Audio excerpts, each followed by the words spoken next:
com a mão nesse American Jazz, blá, blá, blá, blá, blá. Não sabia falar. Aí o pessoal falava, vai, faz esse rondegê, o quê? Faz esse tandi, o que é tandi, gente? E assim, eu achava impossível decorar todos os nomes em francês. E nem sabia que era francês aquilo, né? Tão ignorante que eu era. Pois bem, gente, onde ficou o estilismo? Totalmente largado ao lado e para trás de mim. Você até esqueceu. Esqueci. E me apaixonei pela dança. Depois eu fui prestar a Escola Municipal de Bailados, com a intenção de passar para o primeiro ano. Não tinha noção nenhuma que poderia ser bem. E passei para o terceiro ano com nota 9,5. Então, nossa, aquilo subiu para minha Você cabeça. já nasceu feito, cara. Não, porque eu sempre tive flexibilidade, né? Mas eu acredito que E flexibilidade, criatividade, talento... né? Mas eu acredito que nem tudo isso vai te dar sucesso. Se você não acha que não tiver um pouquinho de bom senso, um pouquinho de humildade, abrir muito o ouvido, né? Porque tem hora que você tem que ouvir, né? E eu concordo que os primeiros 10 anos são mais difíceis. Porque você acredita que você é muito bom em tudo que você faz. Porque você está com tanta sede de chegar lá que você esquece, né? Que os degraus têm que ser subidos devagar, um por um. Você tem que parar de vez em quando para tomar uma água, para descansar, para observar lá atrás. E depois continuar. Não é assim de uma Não vez. é afoito, né? Mas eu fui, né? 18 anos. Conhece alguém que tem 18, 17 anos que não seja foito? Nossa, impossível. Impossível. Eu queria ter a idade... Eu queria ter 43 anos eu queria ter a cabeça de 43 num corpo de 18. Mas foi a tua experiência. Que me deu, fez então é isso. impossível. Você 43 coisas melhores hoje em dia. Então tá vendo?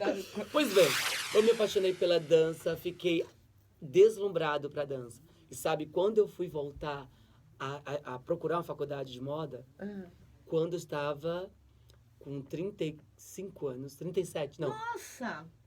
Você... 2012 eu me formei na faculdade. Aí você foi pra fazer modas. Sim, aí eu fui pra fazer moda. Então já tava com quase 40, não, 37, 38 anos, acredito eu, não lembro agora. Então assim, eu fui fazer moda, uma coisa que era a minha paixão. E aí, por que eu fui fazer moda? Eu vou dizer. Porque quando eu comecei a coreografar, já com 21 anos, eu continuava desenhando os meus figurinos. Então, por isso eu tava pensando isso, né? Que até a criatividade para os figurinos, acho que te ajudou na criatividade para as coreografias. Exatamente. Viu? Falando nisso, o que é aquela Alice?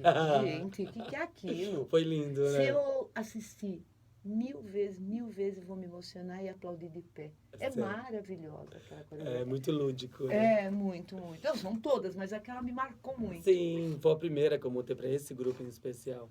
E aí, como eu sempre desenhava, eu continuava coreografando meus balés e continuava fazendo meus croquis para figurino. Então, uma coisa... Para as coreografias.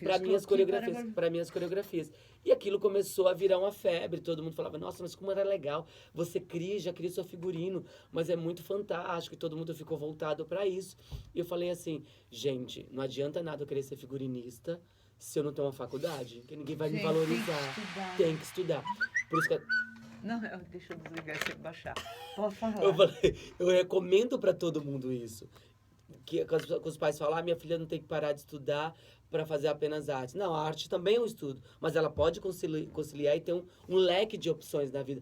Porque, na verdade, a arte ela tem um período na sua vida. Né?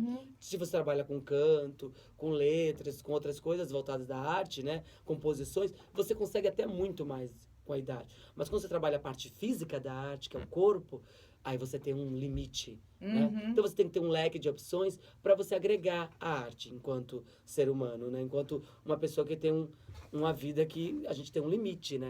A semente. Não. Mas dentro daquilo mesmo, né? Por exemplo, Sim. Você fez modas. Então... E aí eu fiz moda, fiz design de moda voltado para figurino. Então, assim, a minha ideia agora é fazer uma pós-graduação ou um mestrado voltado em concepção e criação de cenografia e figurino, que é o que eu amo. Mas uma pós-graduação hoje em dia no Brasil, não vou falar o nome da faculdade, mas em torno de R$1.900, R$2.200 uma pós-graduação em figurino e cenografia. R$2.000, vamos. Por mês. Por mês. 2 anos. E aí é impossível, porque para eu fazer essa pós, teria que ser terça e quinta à noite, ou segunda e quarta à noite. Eu trabalho esses horários, dou aula. Então como é que eu vou pagar uma faculdade tão cara dessa? Né? Fora isso, eu tenho que pagar meu aluguel, pagar meu carro, pagar uma série de coisas que hoje em dia eu tenho. Mas eu quero voltar a fazer isso.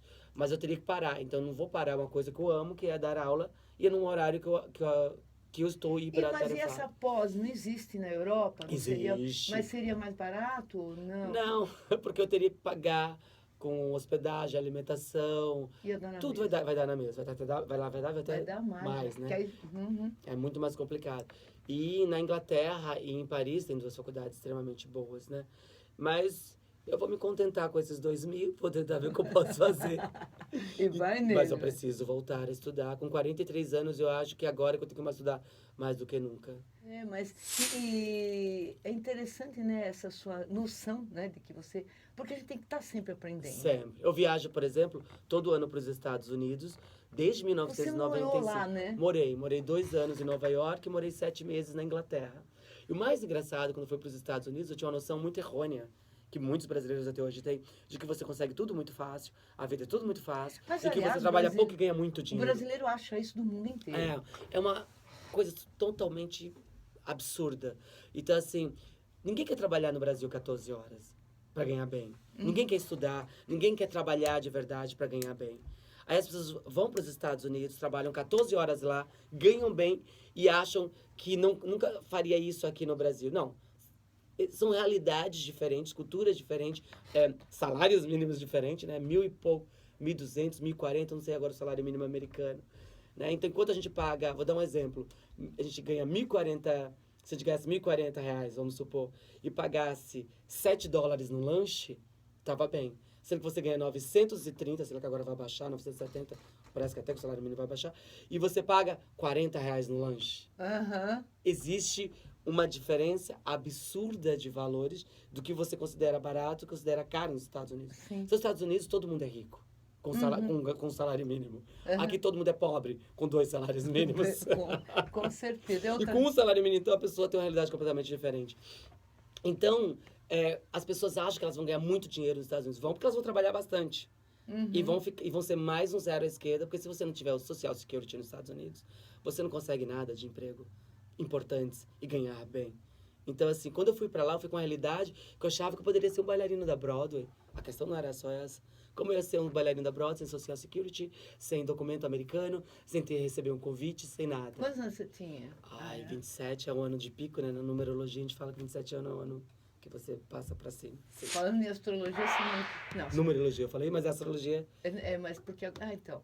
Mas a semana que vem não, vem o Edson falar sobre racismo. Ah. Mas na outra vem um estudante de astrologia, o Matheus. E engraçado você falar sobre racismo, porque na dança a gente encontra, né? Eu me deparei inúmeras vezes. E eu me encontro, na verdade, eu acho que o racismo nunca vai acabar, né? Na minha concepção. A gente vai passar para outras gerações, mas eu acho que nós, negros, nós sempre vamos ter um problema com isso. É uma coisa que nos persegue e não vai acabar. Né? Eu já fui parado por um carro de polícia, né? E eles me perguntaram se o carro era meu e qual era a minha profissão. Quer dizer, mesmo falando que o carro era meu, eles queriam saber como eu tinha condições de pagar um carro daquele. Aí eu fiquei olhando, eu falei assim, olha, eu sou diretor de espetáculos, eu sou bailarino, sou coreógrafo, eu tenho inúmeras, né, funções, e esse carro é meu, se eu gostaria que eu mostrasse meus documentos, não é necessário. Mas assim, a maneira como ele me parou, a maneira como ele me perguntou, e assim... Isso acontece constantemente comigo, em tudo. Já cheguei em lugares que tinham muitos brancos, por exemplo, e eu me senti observado. Parecia que eu era um centro de atenções, assim. Era o Circo de Soleil. Não, mas é que você chegando, é muito bonito. Chegando na você capital. Charmoso, né? Devia estar assim, Eu espero que seja. atrevido. Eu Olha que espero que bonito. seja. Acho que uma das coisas que os branquelos têm raiva, que se falar branquelo eu não vou preso, mas tudo bem. É que eles olham, como eu falei outro dia para a Tamires, né?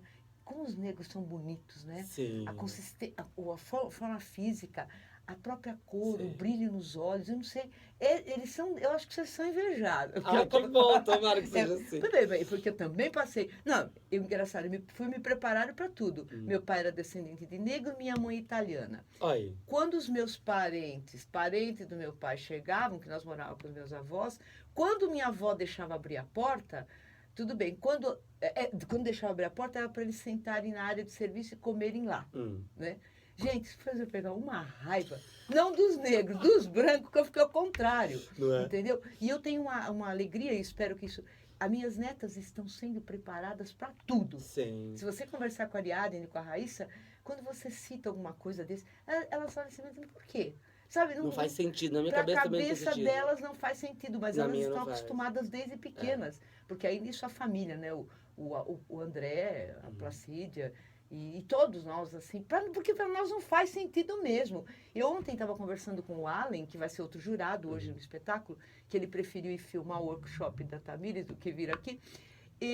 Eu falei para ele, para mim, eu vejo, não é a cor da pele, é o caráter. Pode ser negro, amarelo, Eu acho que os vermelho. fatos falam mais do que qualquer outra coisa. Então, quando eu vejo alguém, não importa se ele é preto, branco, mulher, gay, não importa a atitude, o fato, a maneira que ele fala, a maneira que ele corrige, a maneira que ele olha, a maneira que ele induz a vida, que ele leva tudo. Isso, pra mim, quer dizer muito mais Claro, do que qualquer outra coisa. é o que conta. É o que conta. Então, mas existe gente, muita gente ignorante, né? É o Outro dia termo correto, eu acho tô até pra ouvindo, falar. exatamente.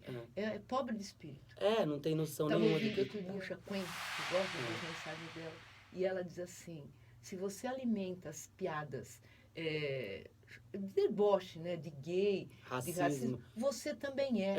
Então você quer começar a diminuir? Não alimente essas piadas, Exato. não ria disso, não passa pra frente isso. Eu estava no Nordeste, que eu acabei de falar que eu estava em Fortaleza, e eles são riquíssimos shows de piadas, né, de...